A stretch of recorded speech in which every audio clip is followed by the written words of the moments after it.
नमस्कार। स्वागत है आपका सुनो कहानी में। पिछली कहानी में हमने सुना कि दीपा कानपुर के लिए कलकत्ता से रवाना हो जाती है और निशित उसे छोड़ने रेलवे स्टेशन पर आता है। अब आगे। बोझिल मन से मैं अपने फैलाए हुए बिस्तर पर लेट जाती हूँ। आंखें बंद करते ही सबसे पहले मेरे सामने संजय का चित्र उभरता है। कानपुर जाके मैं उसे क्या कहूँगी? इतने दिनों तक उसे छलती आई, अपने को छलती आई, पर अब नहीं। मैं उसे सारी बात समझा दूंगी।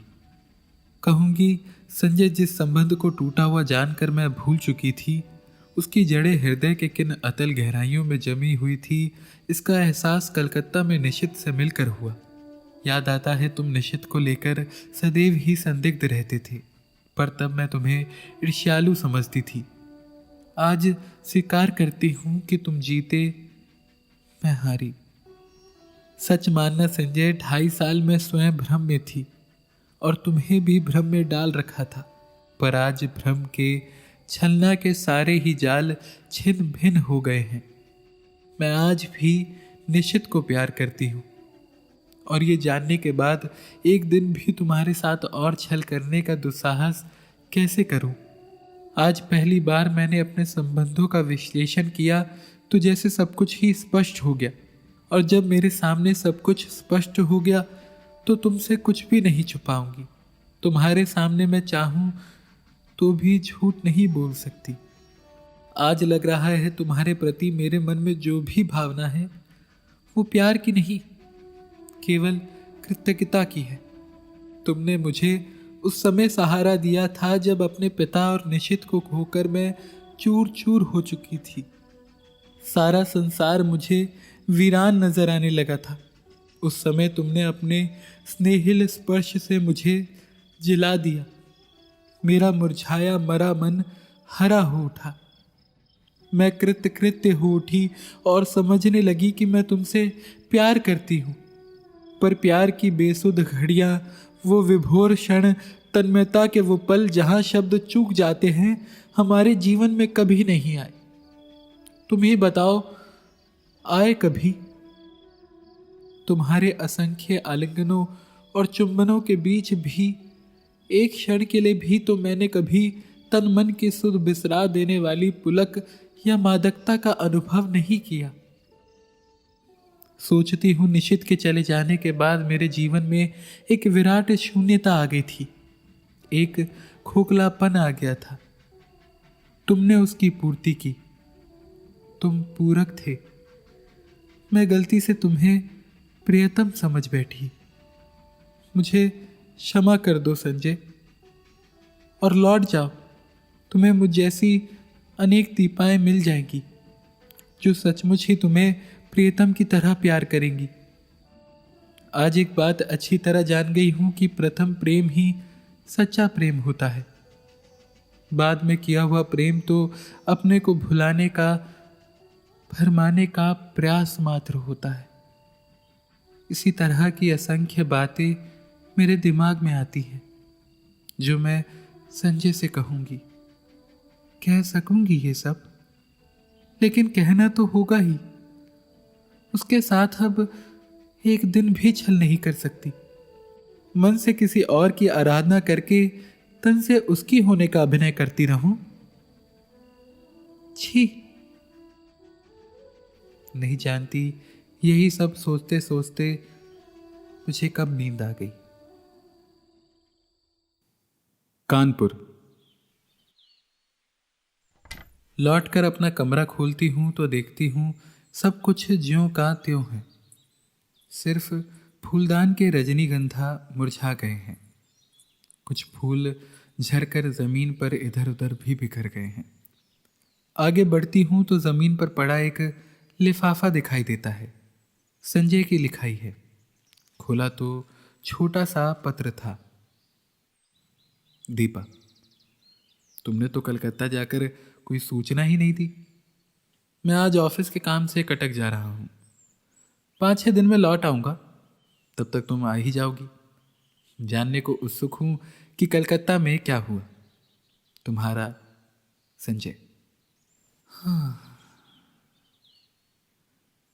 एक लंबा निश्वास निकल जाता है। लगता है एक बड़ा बोझ हट गया। इस अवधि में तो मैं अपने आप को अच्छी तरह तैयार कर लूंगी। नहा धोकर सबसे पहले मैं निशित को पत्र लिखती हूँ। उसकी उपस्थिति से जो हिचक मेरे होंठ बंद किए हुए थी, दूर रहकर वो अपने आप ही टूट जाती है। मैं स्पष्ट शब्दों में लिख देती हूँ कि चाहे उसने कुछ नहीं कहा, फिर भी मैं सब कुछ समझ गई हूँ। साथ ही ये भी लिख देती हूँ कि मैं उसकी उस हरकत से बहुत दुखी थी, बहुत नाराज भी, पर उसे देखते ही जैसे सारा क्रोध बह गया। इस अपनत्व में क्रोध भला टिक भी कैसे पाता। लौटी हूं तब से न जाने कैसी रंगीनी और मादकता मेरी आंखों के आगे छाई है। एक खूबसूरत से लिफाफे में उसे बंद करके मैं स्वयं पोस्ट करने जाती हूँ। रात में सोती हूँ तो अनायास ही मेरी नज़र सूने फूलदान पर जाती है। मैं करवट बदल कर सो जाती हूँ। आज निशित को पत्र लिखे 5वां दिन है। मैं तो कल ही उसके पत्र की राह देख रही थी, पर आज की भी दोनों डाके निकल गई। जाने कैसा सूना सूना, अनमना अनमना लगता रहा सारा दिन। किसी भी तो काम में जी नहीं लगता। क्यों नहीं लौटती डाक से ही उत्तर दे दिया उसने। समझ में नहीं आता कैसे समय गुजारूं। मैं बाहर बालकनी में जाकर खड़ी हो जाती हूँ। एकाएक ख्याल आता है, पिछले 2.5 सालों से करीब इसी समय यहीं खड़े होकर मैंने संजय की प्रतीक्षा की है। क्या आज मैं संजय की प्रतीक्षा कर रही हूँ, या मैं निशित के पत्रों की प्रतीक्षा कर रही हूँ? शायद किसी की नहीं, क्योंकि जानती हूँ कि दोनों में से कोई भी नहीं आएगा। फिर निरुद्देश्य सी कमरे में लौट पड़ती हूँ। शाम का समय मुझसे घर में नहीं काटा जाता। रोज ही तो संजय के साथ घूमने निकल जाया करती थी। लगता है यहीं बैठी रही तो दम ही घुट जाएगा। कमरा बंद करके मैं अपने को धकेलती सी सड़क पर ले आती हूँ। शाम का धुंधलका मन के बोझ को और भी बढ़ा देता है। कहाँ जाऊं? लगता है जैसे मेरी राहें भटक गई है, मंजिल खो गई है। मैं स्वयं नहीं जानती आखिर मुझे जाना कहाँ है। फिर भी निरुद्देश्य सी चलती रहती हूँ। पर आखिर कब तक यूं भटकती रहूं? हार कर लौट पड़ती हूँ। आते ही मेहता साहब की बच्ची तार का एक लिफाफा देती है। धड़कते दिल से मैं उसे खोलती हूँ। ईरा का तार था। नियुक्ति हो गई है, बधाई।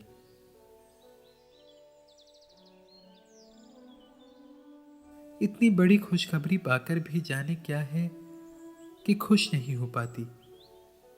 ये खबर तो निश्चित भेजने वाला था। एकाएक ही एक विचार मन में आता है। क्या जो कुछ मैं सोच गई वो निरा भ्रम ही था? मात्र मेरी कल्पना, मेरा अनुमान? नहीं नहीं, उस स्पर्श को मैं भ्रम कैसे मान लूं जिसने मेरे तन मन को डुबो दिया था, जिसके द्वारा उसके हृदय की एक एक परत मेरे सामने खुल गई थी। लेक पर बिताए उन मधुर क्षणों को भ्रम कैसे मान लूं जहां उसका मौन ही मुखरित होकर सब कुछ कह गया था। आत्मीयता के वो अनकहे क्षण। तो फिर उसने पत्र क्यों नहीं लिखा? क्या कल उसका पत्र आएगा? क्या आज भी उसे वही हिचक रोके हुए है? तभी सामने की घड़ी टन टन करके 9 बजाती है। मैं उसे देखती हूँ। ये संजय की लाई हुई है। लगता है जैसे ये घड़ी घंटे सुना सुना कर मुझे संजय की याद दिला रही है। फहराते ये हरे पर्दे ये हरी बुक रैक, ये टेबल, ये फूलदान, सभी तो संजय के ही लाए हुए हैं। मेज पर रखा ये पेन उसने मुझे सालगिरह पर लाकर दिया था। अपनी चेतना के इन बिखरे सूत्रों को समेटकर मैं फिर पढ़ने का प्रयास करती हूँ, पर पढ़ नहीं पाती।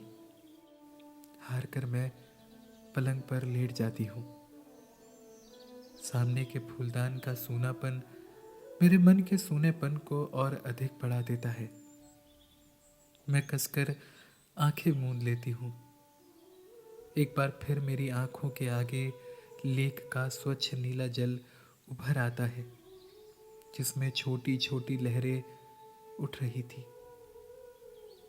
उस जल की ओर देखते हुए निशित की आकृति उभर कर आती है।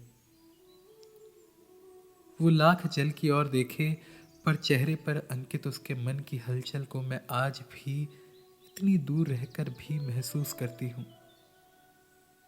कुछ न कह पाने की मजबूरी, उसकी विवशता, उसकी घुटन आज भी मेरे सामने साकार हो उठती है। धीरे धीरे लेक के पानी का विस्तार सिमटता जाता है और एक छोटी सी राइटिंग टेबल में बदल जाता है। और मैं देखती हूँ कि एक हाथ में पेन लिए और दूसरे हाथ की उंगलियों को बालों में उलझाए निशित बैठा है। वही मजबूरी, वही विवशता, वही घुटन लिए। वो चाहता है पर जैसे लिख नहीं पाता। वो कोशिश करता है पर उसका हाथ बस काम कर रह जाता है।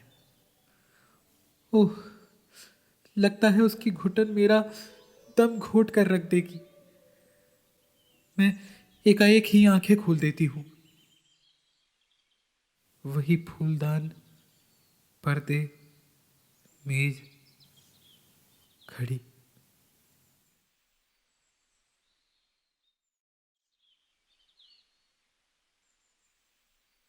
आखिर आज निशित का पत्र आ गया। धड़कते दिल से मैंने उसे खोला। इतना छोटा सा पत्र। प्रिय दीपा, तुम अच्छी तरह पहुंच गई ये जानकर प्रसन्नता हुई। तुम्हें अपनी नियुक्ति का तार तो मिल ही गया होगा। मैंने कल ही ईरा जी को फ़ोन करके सूचना दे दी थी और उन्होंने बताया था कि तार दे देंगी। ऑफिस की ओर से भी सूचना मिल जाएगी। इस सफलता के लिए मेरी ओर से हार्दिक बधाई स्वीकार करना। सच, मैं बहुत खुश हूं कि तुम्हें ये काम मिल गया। मेहनत सफल हो गई।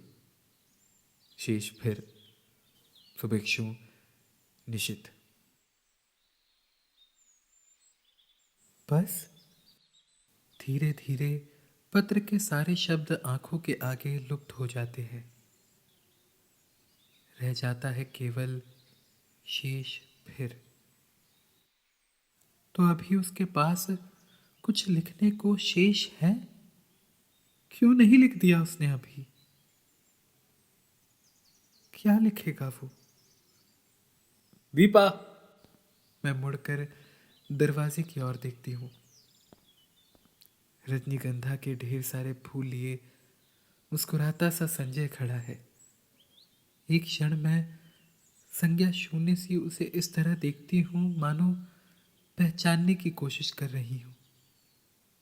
वो आगे बढ़ता है तो मेरी खोई हुई चेतना लौटती है और विक्षिप्त सी दौड़कर उससे लिपट जाती हूँ। क्या हो गया तुम्हें? पागल हो गई हो क्या? तुम तुम कहाँ चले गए थे संजय? और मेरा स्वर टूट जाता है। अनायास ही आंखों से आंसू बह चलते हैं। क्या हो गया? कलकत्ता का काम नहीं मिला क्या? मारो भी गोली काम को। तुम इतना परेशान क्यों हो रही हो उसके लिए? पर मुझसे कुछ नहीं बोला जाता। बस मेरी बाहों की जकड़ कसती जाती है, कसती जाती है। रजनीगंधा की महक धीरे धीरे मेरे तन मन पर छा जाती है।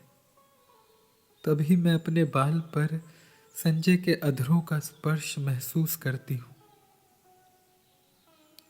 और मुझे लगता है ये स्पर्श, ये सुख, ये क्षण ही सत्य है। वो सब झूठ था, मिथ्य था, भ्रम था और हम दोनों एक दूसरे के आलिंगन में बंधे रहते हैं, चुंबित, प्रतिचुंबित।